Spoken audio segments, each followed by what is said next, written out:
Basicamente, hoje em dia no mundo, as pessoas sentem um grande paradoxo, e eu queria compartilhar esse paradoxo e ver se vocês se identificam com essa pergunta. A questão é: como é possível que a humanidade se desenvolveu tanto tecnologicamente, mas não conseguiu resolver alguns dos problemas básicos, que assolam, o ser humano, eh, dos últimos 5.000 anos de história que a gente conhece, que são problemas que eu vou trazer aqui de uma forma muito simples. A questão, da guerra, a questão da fome, a questão da doença, a questão da, desigualdade social. Então, a gente tem uma situação hoje, como diz o Yuval Harari, aonde mais pessoas morrem por comer muito do que por não ter o que comer. Mais pessoas tiram a própria vida do que são mortas em situações de violência.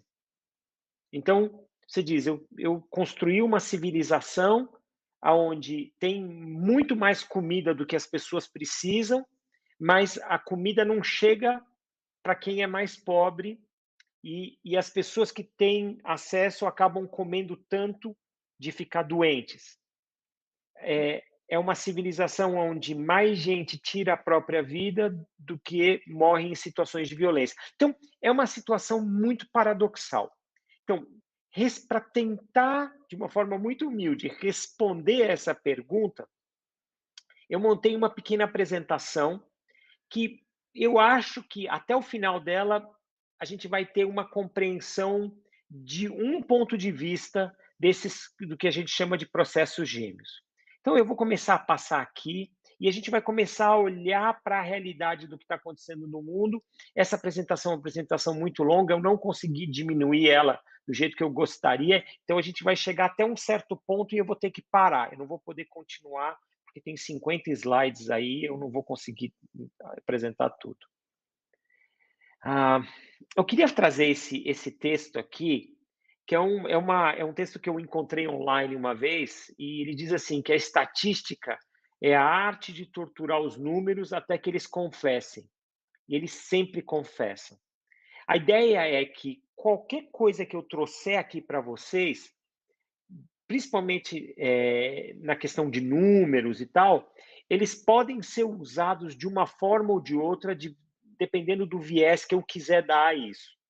Então, o viés que eu estou trazendo é um viés específico e esses números podem vir a trazer para vocês uma compreensão específica. Uma outra pessoa poderia levar e torturar esses números até que eles confessassem uma coisa diferente. Então, eu queria que eu trouxe isso na última apresentação também, dizendo que a gente tem que ter uma tolerância à ambiguidade. Nem sempre o que está sendo dito pode ser interpretado de uma só forma.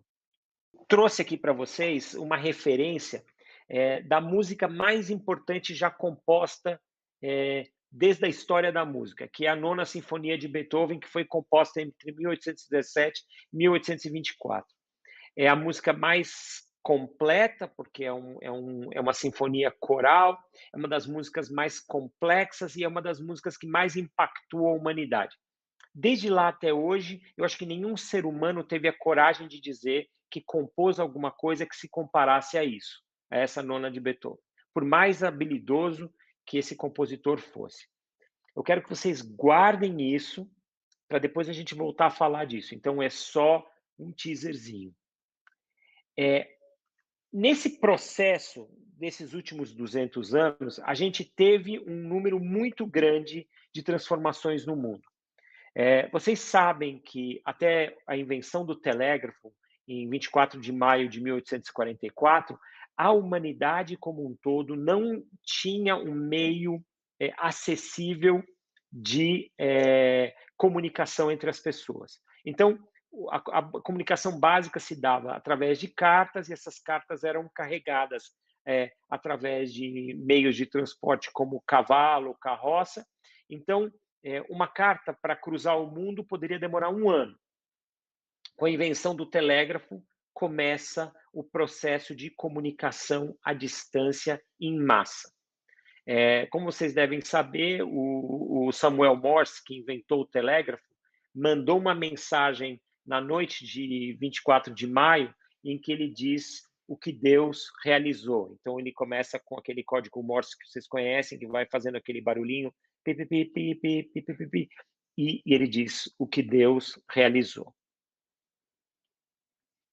No ano de 1892, mais ou menos quase 40 anos depois, a Nova Zelândia é o primeiro país do mundo a dar direito de voto para as mulheres. Então, vocês percebem que nós estamos falando de só avanços tecnológicos e avanços civilizatórios que transformam a humanidade, na minha avaliação, para o progresso, para o bem. Quer dizer, você tinha a metade da humanidade sem direito a se manifestar politicamente e, de repente, as mulheres têm acesso ao direito de voto na Nova Zelândia, que é o primeiro país do mundo a dar esse acesso às mulheres. A gente sabe que o último país do mundo, o último país da Europa a dar direito de voto para as mulheres foi a Suíça na década de 70, um cantão da Suíça, né? E que os outros países do mundo, a partir desse momento, começam a considerar esse processo do sufrágio universal, de permitir que as mulheres pudessem votar. Esse processo continua com o processo da emancipação feminina, e esse processo vai se desenvolvendo até a gente chegar nesse momento onde a gente discute por que as mulheres, fazendo as mesmas coisas, dentro das mesmas empresas, ganham menos que os homens. E por que as mulheres não têm acesso a postos decisórios da mesma forma que os homens têm. Então, a gente está aqui agora trabalhando em um outro momento, em que já é aceito em uma boa parte do mundo ocidental, isso não acontece no Oriente Médio, na África e em parte do Oriente, de que os homens e as mulheres devem ter os mesmos direitos e devem ter acesso à mesma educação e tal. Então, eu vou continuar e vocês vão ver esse processo civilizatório ganhar força cada vez mais e até chegar nos dias de hoje. Uma outra coisa que transforma a humanidade é a questão da velocidade. Eu imagino que vocês já devem ter visto esses gráficos, mas por 200 mil anos os homens caminhavam ou flutuavam em pequenas embarcações, e a comunicação basicamente era feita por carta, como eu citei antes, e ela era carregada de mãos em mãos. Vocês sabem que, por exemplo, para cruzar os Estados Unidos, de uma ponta a outra, uma carta chegar antes do telégrafo, basicamente você precisava de meses, e a carta passava de um carteiro ao outro, que carregava a carta de uma ponta a outra do país. Depois, no século XIX, começam essas grandes transformações. Você começa a ter, como eu falei, o telégrafo, depois o avião, e a gente chega no momento do rádio, da televisão, e finalmente a gente chega na internet. O encolhimento do mundo pela tecnologia. O tempo necessário para dar a volta do mundo há 2 milhões de anos seria, para uma pessoa, demoraria algumas centenas de milhares de anos. Há 20 mil anos seria milhares de anos, há 500 anos demoraria centenas de anos para uma pessoa dar a volta no mundo, há 300 anos antes de Cristo seriam dezenas de anos, em 1500 seriam alguns meses, em 1925 algumas semanas, em 1950 alguns dias, em 1980 algumas horas, para você poder dar a volta ao mundo. Vocês percebem, foi uma transformação muito grande que você consegue perceber que é muito forte nos últimos 200 anos.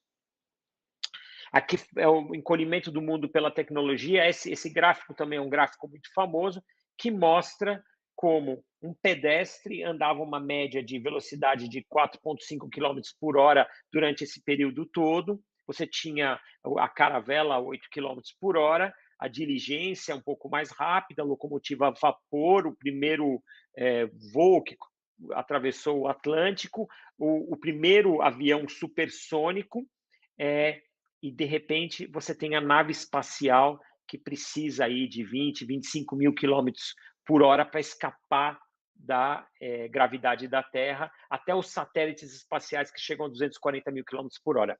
Se vocês olharem no gráfico aqui, vocês vão ver que esse grande salto começa no meio do século XIX e vem vindo. Isso reforça que essa grande transformação na história da humanidade acontece nos últimos 200 anos, e se você fizer a conta direitinho, você vai ver que é a partir ali do Beethoven compor a sua nona sinfonia.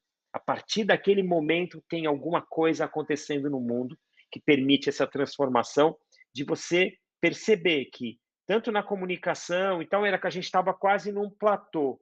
O desenvolvimento tecnológico era muito pequeno e de repente você tem um salto. Uma outra coisa que acontece também, que é super interessante, é que, de acordo com a Oxfam, um grupo pequeno de homens, eu vi esse número mudou, eu não sei ainda se é a mesma coisa, toda vez que eu olho isso muda, mas que esse aqui está dizendo que os 8 homens mais ricos do mundo tinham o equivalente a metade mais pobre da humanidade. Isso antes eram 40 pessoas necessárias para ter isso. Esse número mudou de novo agora, porque vocês vão ver que nessa lista que está aí não está nem o Elon Musk, nem alguns outros bilionários novos que entraram na lista. Então, basicamente, hoje em dia, a metade mais pobre da humanidade tem o equivalente de dinheiro de outras 10, 12 pessoas. A gente nunca teve, nem os faraós do passado, nenhum dos reis do passado, nenhum dos grandes líderes, ditadores do passado, nunca teve acesso a tamanha quantidade de riqueza e tamanho poder. A ex-candidata à presidência dos Estados Unidos, a Hillary Clinton, ela deu uma entrevista para o New York Times em que ela diz que no dia que ela encontrou o Mark Zuckerberg, que é o fundador do Facebook, ela falou que ela sentia como se tivesse na presença do chefe de Estado mais poderoso do mundo e que ele conversava com ela como se fosse um dos chefes de Estado mais poderosos do mundo. E era simplesmente o dono de duas redes sociais importantes. Por que isso aqui é tão importante? Porque essa tecnologia, esse processo civilizatório, ao invés de permitir que a humanidade tivesse uma situação de maior igualdade, de maior benesse ou de satisfação, principalmente das necessidades básicas da pirâmide de Maslow, que a gente conhece, né? Da base dessa pirâmide, ela acabou criando uma situação de acumulação extrema, aonde algumas pessoas são mais poderosas que estados inteiros de países, que algumas pessoas têm acumulado na sua fortuna o equivalente ao PIB de dúzias de países, principalmente dos países mais pobres. Tudo isso a gente está falando de um desenvolvimento, é um desenvolvimento paradoxal, em que onde você vê coisas incríveis acontecendo, você podendo ter um ouvido, como é que fala, um implante coclear numa pessoa que permite que uma pessoa possa voltar a ouvir, onde você tem pessoas tendo implantados joelhos artificiais, cotovelos artificiais, de você poder ter tecnologia implantada no corpo, satélites, informação. Quer dizer, você pega um celular e você consegue ter toda a informação do mundo no celular e, ao mesmo tempo, pessoas passando fome, pessoas sem acesso à vacina, pessoas sem acesso à água potável. É um paradoxo tremendo.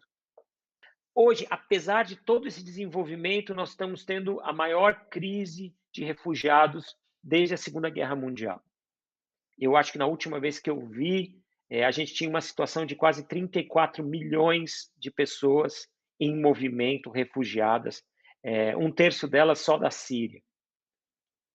A gente tem a maior crise ecológica da história humana.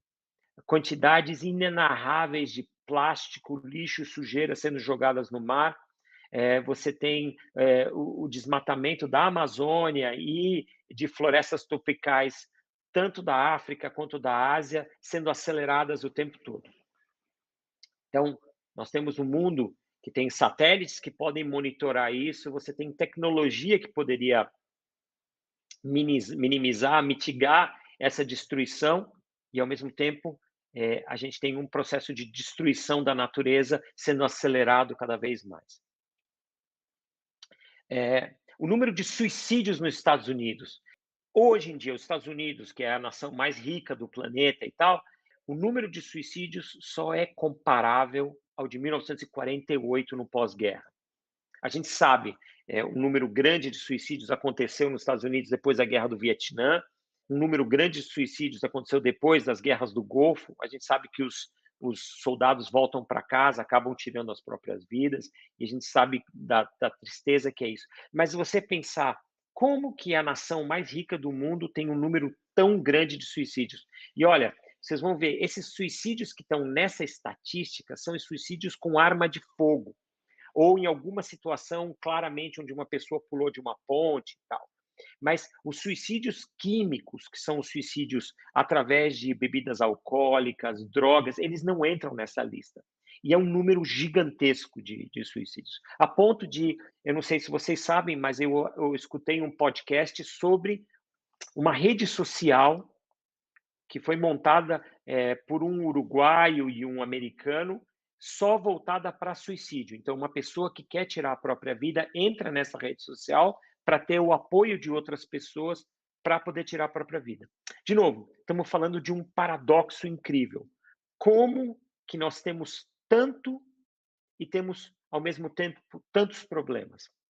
Então, lendo a nossa realidade, a gente tem uma sensação generalizada de insegurança. Isso é uma coisa que qualquer pessoa que você conversar hoje em dia em São Paulo ou em qualquer grande cidade do país, a pessoa vai dizer: eu tenho medo de estar num ponto de ônibus porque alguém pode levar meu celular.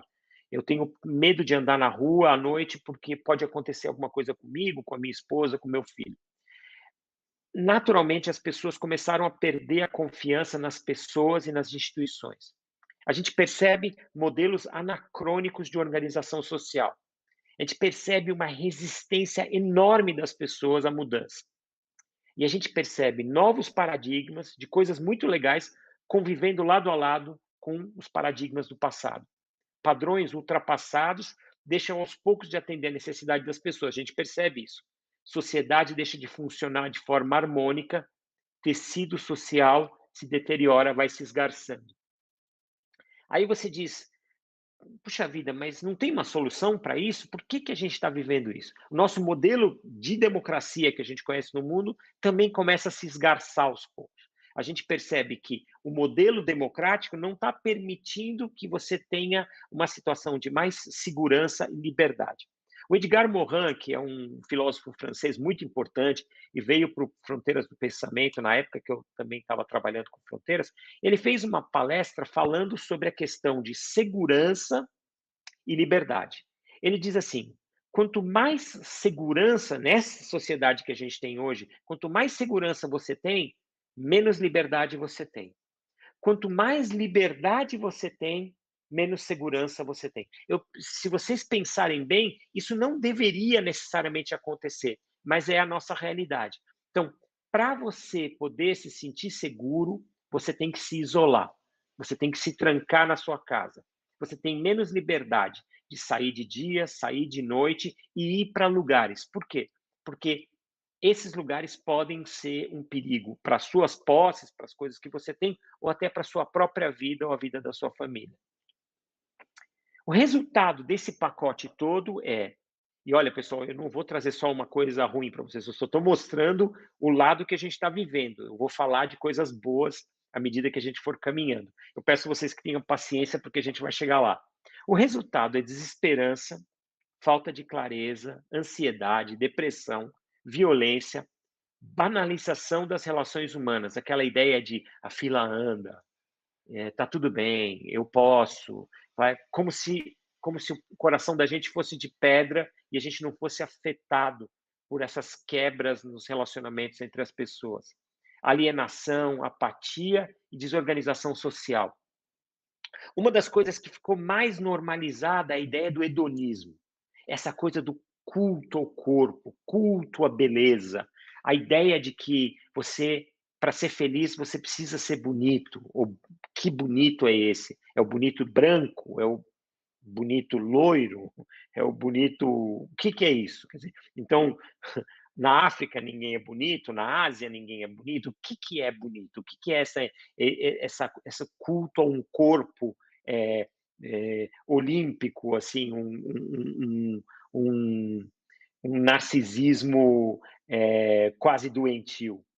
O abuso de substâncias tóxicas. Quando eu falo de substâncias tóxicas, não estou falando só de drogas comuns, mas de álcool e de remédios. A falta de moderação na alimentação e no lazer, o descuido com o corpo e com a vida do espírito. Vocês pegam esse pacote todo e a gente consegue ver por que, que a sociedade está passando por isso que ela está passando agora.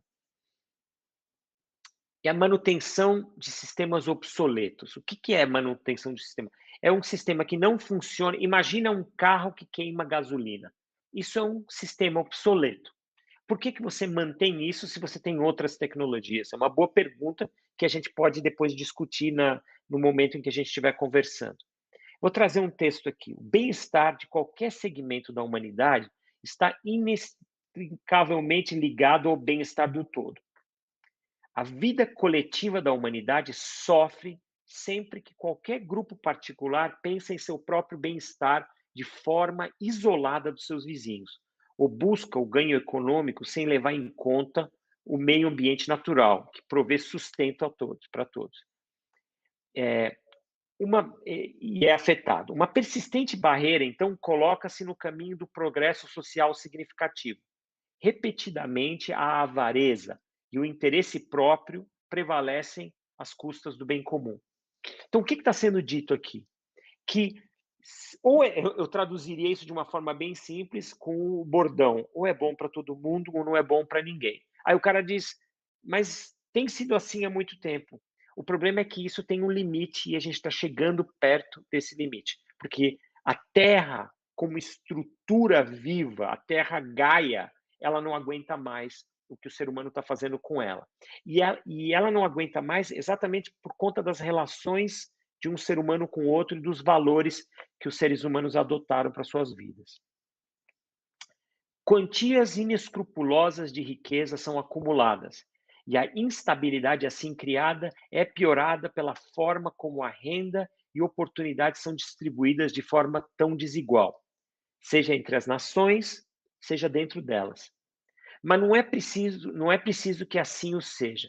Independente do quanto tais condições sejam fruto da história, quer dizer, o que é o nosso passado, elas não precisam definir o futuro. E ainda que a abordagem atuais da vida econômica satisfizessem o estágio da adolescência da humanidade, que é como a gente vivia antigamente, elas são certamente inadequadas para a sua nascente idade de maturidade.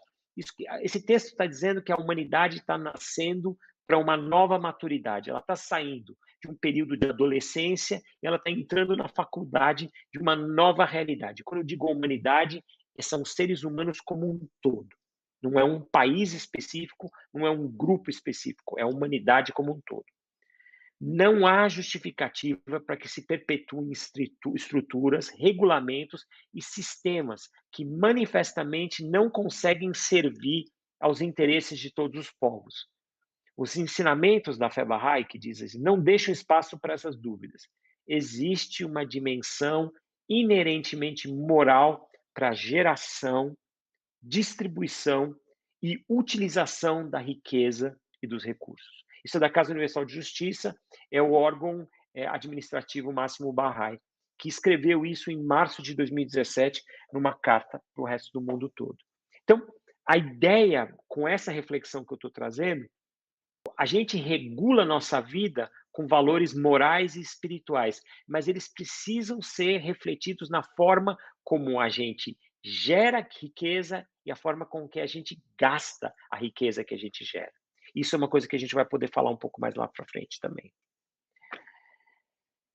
Existe uma falsa dicotomia entre ciência e religião acontecendo no mundo, e eu acho que é importante a gente falar sobre isso. Abdu'l-Bahá, que é o intérprete para as escrituras barrais, e que é a referência um pouco do pensamento que eu estou trazendo para vocês, eu trago o pensamento de vários filósofos, mas a interpretação do que eu estou trazendo para vocês segue muito essa linha filosófica. Então ele diz que ele descreveu a ciência como a mais nobre de todas as virtudes humanas e a descobridora de todas as coisas. Eu vou ler só um trecho desse texto. A ciência capacitou a sociedade a separar fatos de conjecturas. Você sabe quando as pessoas falam de fake news para vocês, vocês olham para isso e vocês dizem assim: o que é uma fake news? É basicamente uma conjectura apresentada como verdade e espalhada pelo WhatsApp ou pela rede social. Uma pessoa bem intencionada ou mal intencionada pode levantar uma conjectura, tentar criar algum tipo de justificativa que não é factual e simplesmente jogar ela na internet. O que isso faz? Cria uma situação que a gente chama hoje em dia de pós-verdade, aonde ninguém sabe direito qual é a fonte da realidade, qual é a fonte dos fatos, e as pessoas passam a aceitar qualquer coisa como sendo verdade, qualquer coisa que lhe agrade ou que esteja conforme as suas crenças. Ele diz, além disso, as habilidades científicas de observar, medir, testar ideias rigorosamente permitiram à humanidade construir um entendimento coerente das leis e processos que governam a realidade física, bem como obter percepções a respeito da conduta humana e da vida em sociedade. Juntas, ciência e religião promovem os princípios organizadores fundamentais através dos quais indivíduos, comunidades e instituições funcionam e evoluem. A humanidade está se aproximando hoje do estágio de coroamento de um processo que durou milênios. Então, a gente está olhando a história da humanidade não como pequenas histórias soltas, que hoje em dia se encontram no mundo unido, mas é um estágio de coroamento de um processo que durou milênios, que conduziu de sua infância coletiva ao limiar, que é o encontro da maturidade. Estágio este que testemunhará a unificação de toda a raça humana. Então, a ideia é que isso que a gente está caminhando, eventualmente, vai levar a humanidade toda a se ver como a Terra, como um só país, e os seres humanos, seus cidadãos. A Terra sendo um só país e os seres humanos, seus cidadãos. Da mesma forma que o indivíduo que passa pelo período instável, porém promissor da adolescência, durante o qual os poderes e capacidades latentes vêm à luz, o gênero humano, a humanidade como um todo, quer dizer, está em meio a uma transição sem precedentes.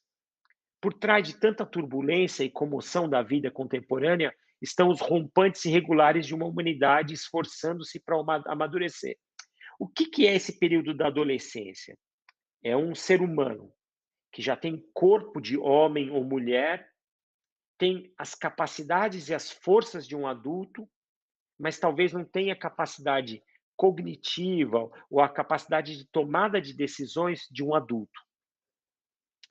Práticas e concepções amplamente aceitas e atitudes e hábitos apreciados tornam-se obsoletos, um após o outro, à medida que os imperativos da maturidade começam a se afirmar. Então, é a ideia de que você tem que morrer para a sua infância para renascer como um adulto. Somos encorajados a ver nas mudanças revolucionárias que estão ocorrendo em todas as esferas da vida a interação de dois processos fundamentais. Aqui é o segredo. Um é de natureza destrutiva, o outro é integrativo. Então, são dois processos que estão acontecendo ao mesmo tempo, o tempo todo no mundo. Um processo é um processo de desintegração destrutivo, o outro é integrativo. Ambos servem para conduzir a humanidade, cada uma à sua maneira, ao longo do caminho que leva à plena maturidade. Vocês vão entender isso com mais clareza. Então, vocês vão perceber assim, ó, na minha vida, o tempo todo, eu vou ser instado, eu vou ser chamado a tomar uma decisão. Você pode escolher participar do processo de desintegração, de destruição do mundo, ou do processo de reconstrução de uma nova civilização. Você escolhe o tempo todo. Escolhendo a tua profissão, você escolhe com a forma que você consome coisas nesse mundo, você escolhe da forma que você, por exemplo, escolhe o tipo de turismo que você faz, o tipo de bebida que você consome, o tipo de comida que você come, o tipo de roupa que você compra, como você joga fora o seu lixo, como você educa o seu filho. Você pode se colocar dentro do processo de desintegração ou no processo de integração. Ele diz: a operação do primeiro é evidente em toda parte, que é o processo de desintegração. É a coisa mais fácil. Liga a TV, lê jornal e você vê o tempo todo o processo de desintegração acontecendo no mundo.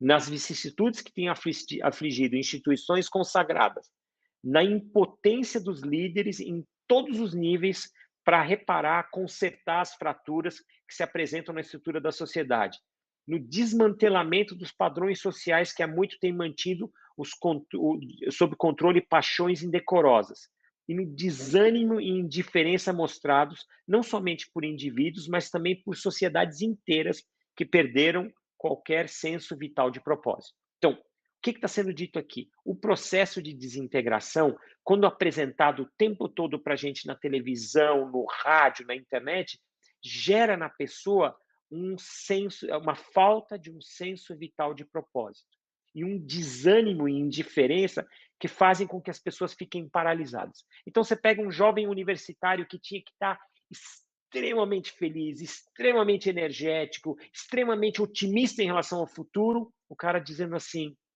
eu não sei o que vai ser da minha vida, eu não sei o que vai acontecer amanhã, eu não sei se eu vou ter um trabalho, eu não sei se eu vou conseguir comprar uma casa, eu não sei se eu vou ter uma família, eu não sei se eu vou poder botar meu filho na escola, eu não sei se eu vou ter uma aposentadoria, eu não sei se eu vou ter segurança para morar nessa cidade, eu não sei se eu vou ter trabalho. Então, a sensação que as pessoas têm é o tempo todo de. E aí vem a internet o tempo todo dizendo assim: faça esse curso, estude comigo, você vai ser grande, você vai ser líder, você vai ser incrível. E o cara fica assistindo aquilo e vivendo aquela ansiedade de dizer: mas não está acontecendo. Primeiro ano de faculdade, segundo ano de faculdade, terceiro ano, já estou no quarto, vou me formar. E o que está acontecendo? Embora de efeitos devastadores, as forças de desintegração tendem a remover barreiras que bloqueiam o progresso da humanidade. Então, o que acontece? Essas forças de desintegração, eventualmente, elas acabam tirando o lixo que estava bloqueando o processo de desenvolvimento das pessoas, abrindo espaço para que o processo de integração reúna diversos grupos e revele novas oportunidades de cooperação e colaboração. Devemos nos alinhar individual e coletivamente às forças associadas ao processo de integração, as quais, segundo estão confiantes, continuarão a ganhar força. Não importa quão sombrio esteja o horizonte imediato, as questões humanas serão completamente reorganizadas e será inaugurada uma era de paz universal. Então, a ideia é, se um exemplo que eu vou dar para vocês, que eu acho que eu já falei em outras apresentações, por exemplo, se você participa da cultura do protesto, que é a cultura de jogar pedra, de falar mal, de ser um hater na internet, basicamente você trabalha na cultura de desintegração. Não faz bem para você, não faz bem para sua família, não faz bem para sua comunidade, não faz bem para o mundo. A pessoa que se alinha individual e coletivamente a essas forças de integração é alguém que está trabalhando processos educacionais de criança, processos educacionais para adolescentes, processos educacionais para adultos, processos educacionais voltados para a preservação do meio ambiente, processos educacionais voltados para a diminuição de desigualdades sociais, processos educacionais que ajudariam, por exemplo, populações inteiras a ter água potável para beber. processos educacionais que ajudariam pessoas dentro de comunidades desfavorecidas a ter acesso aos meios de produção, para que elas possam poder ganhar o seu sustento. Como vocês estão vendo, para tudo que a gente falou sobre processos de integração, que são processos de construção positiva, eles são todos processos educacionais. Cooperação e reciprocidade. Esse texto é maravilhoso, de 1912, diz: a suprema necessidade da humanidade é cooperação e reciprocidade. Quanto mais fortes os laços de companheirismo e solidariedade entre os homens, maior será o poder de construção e realização em todos os planos da atividade humana. Sem cooperação e uma atitude de reciprocidade, os indivíduos da sociedade humana permanecem egocêntricos. Eu queria ter um tempo só para a gente ter uma conversa de 1 hora sobre cooperação e reciprocidade versus a cultura da competição e a cultura da, como chama, do ódio, que a gente construiu através da cultura da competição. Então, de um lado, cooperação e reciprocidade, do outro lado, da competição e do ódio.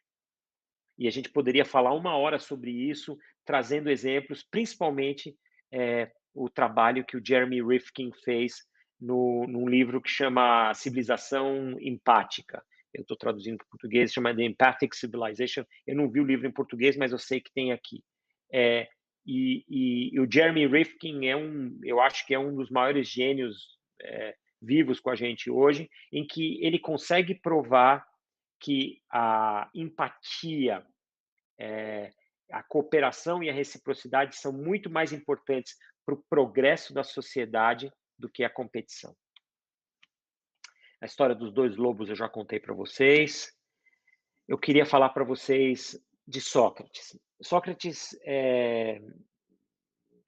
viveu mais ou menos 500 anos antes de Cristo, e ele diz que o segredo da mudança é focar toda a sua energia não em lutar contra o que é velho, mas sim construir o novo. O segredo da mudança é focar toda a sua energia, não em lutar contra o que é velho, mas sim construir o novo. Então, se a gente falar assim, olha, a gente está vivendo um momento difícil no Brasil, no mundo e tal. Eu vou dar um exemplo aqui sobre o modelo apresentado por partidos políticos. A ideologia do partidarismo, que ousadamente assumiu em todas as partes do mundo o nome de democracia, e que, apesar de impressionantes contribuições ao progresso humano no passado, hoje se encontra atolada no cinismo, na apatia e na corrupção, aos quais ela deu própria origem.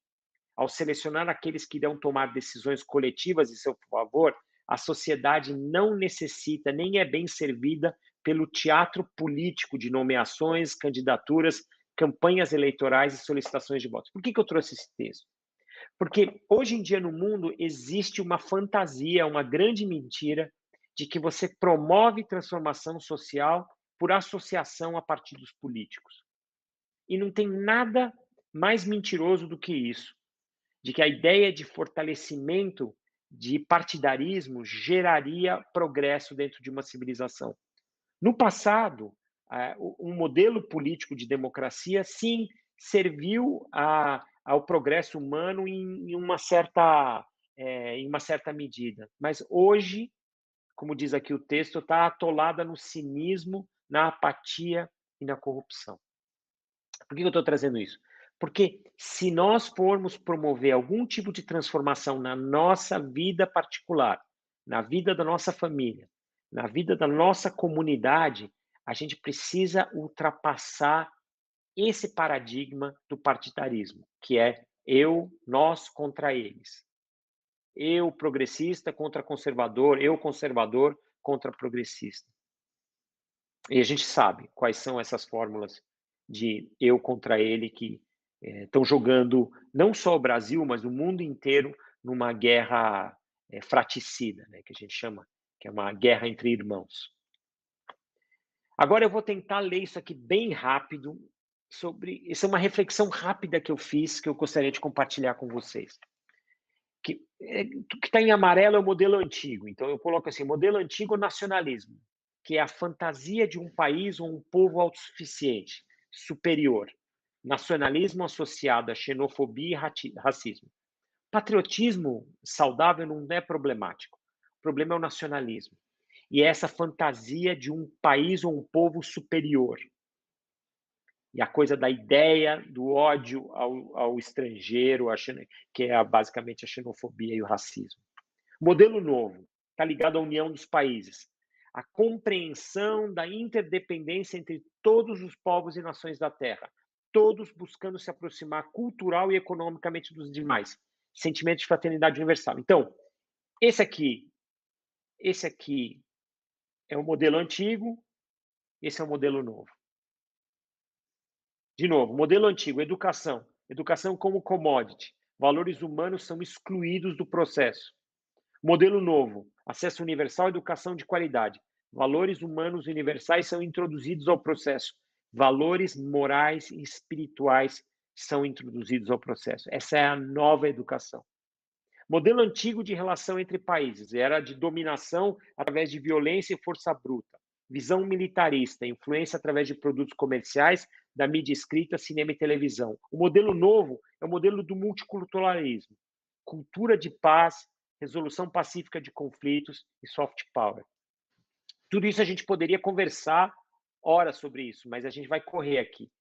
O modelo antigo do mundo é o modelo machista, justifica a opressão da mulher com base na história, modelos de organização religiosos e na cultura. O modelo novo, a igualdade de direitos, pode parecer novidade, mas metade da humanidade não tem nem acesso a isso. Mulheres, assim, totalmente proibidas de exercer o seu potencial nesse mundo. As relações de poder não são mais definidas por questões de gênero. Incorporação da plena igualdade de direitos entre homens e mulheres nas relações familiares, nas corporações do setor público. O modelo antigo é um modelo racista, preconceituoso, religioso e de gênero, fantasia de superioridade racial e étnica. O novo modelo é a aceitação da riqueza que existe nas diferenças, respeito à diversidade, é a unidade na diversidade, não é unidade na uniformidade.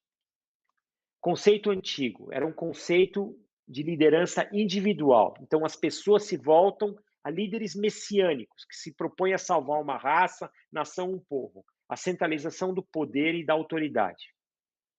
Esse é um dos desafios que a gente vive, de pessoas acreditarem. Então, vocês percebem que quem está associado ao processo de desintegração segue líderes messiânicos. Quem está construindo esse novo modelo, ele trabalha a autoridade compartilhada, que são conselhos eleitos democraticamente, que funcionam de forma horizontal. A autoridade das instituições é das instituições, não dos líderes. O poder está na mão dos indivíduos e da comunidade. A gente tem uma situação, de um conceito antigo, que é a lealdade cega e restrita a uma religião e um povo. É o que a gente conhece como um formato fundamentalista e dogmático. Um novo conceito é o da lealdade a toda a humanidade, a lealdade à inteira raça humana, cidadania mundial, respeito por todas as religiões, espiritualidade como força motriz e inspiração para o estabelecimento da paz e união dos povos. Conceito antigo, o individualismo. Individualismo, hedonismo, competição, narcisismo, materialismo e consumismo. O novo conceito, solidariedade, cooperação, respeito à natureza, desapego e sustentabilidade. Conceito antigo, dinheiro a qualquer custo, concentração de renda como objetivo de vida. O novo conceito, serviço ao próximo e à comunidade e ao resto do planeta como propósito da vida. Conceito novo, a Terra é um só país e os seres humanos são seus cidadãos. É possível esse país que produz tanto, as pessoas passarem fome. Essa frase do Gandhi é verdade, tem comida para todo mundo, mas não tem comida ou não tem recurso para a ganância de poucos. Agora, você diz, como que eu faço para mudar isso? É só aumentar imposto? Não é isso que resolve. A gente tem que chegar ao ponto que as pessoas, usando o próprio livre-arbítrio, se transformem. Mas para isso a gente precisa de uma educação transformadora, como Paulo Freire falava. Não uma educação que transforma o oprimido em opressor, que o maior desejo do oprimido que não foi educado é se transformar no opressor. E não é isso que a gente quer. É mais fácil para quem é educador entender isso. Mas, assim, uma das razões pelas quais a gente vive essa tragédia no Brasil é porque o Brasil, como cultura, como país, não dá valor aos seus professores. Eu só pego o exemplo, eu adoro ver esse exemplo da Finlândia. A Finlândia é o país número 1 do mundo em educação. É o país que melhor paga seus professores, mas melhor paga desde o começo. Tem um plano de carreira maravilhoso. Aí você diz, então é só dinheiro? Não. É um processo, o quê? De capacitação que leva esse professor a poder ser o melhor professor possível. E como essa instituição é muito valorizada, todo mundo quer ser professor nesse país. Vocês percebem? Só que aí o que acontece? Será que só a educação material resolve? A conclusão que a gente chega pelos números é que não. A gente precisa de uma educação de valores para transformar a realidade. E essa educação de valores, inevitavelmente, passa por uma educação espiritual. O que a gente precisa agora é voltar a trazer amor. Vocês sabem que a bandeira brasileira, ela não era ordem e progresso quando foi criada, né? Imagino que vocês sabem. Era amor e o que mais? Ordem e progresso. Alguém teve a ideia de tirar o amor da bandeira. Eu imagino que vocês já sabiam dessa história, mas eu ficaria muito feliz de ver a ideia do amor voltar para a nossa bandeira. Seria uma boa lembrança para toda criança que olhasse para a bandeira e dissesse: isso faz parte da minha vida também.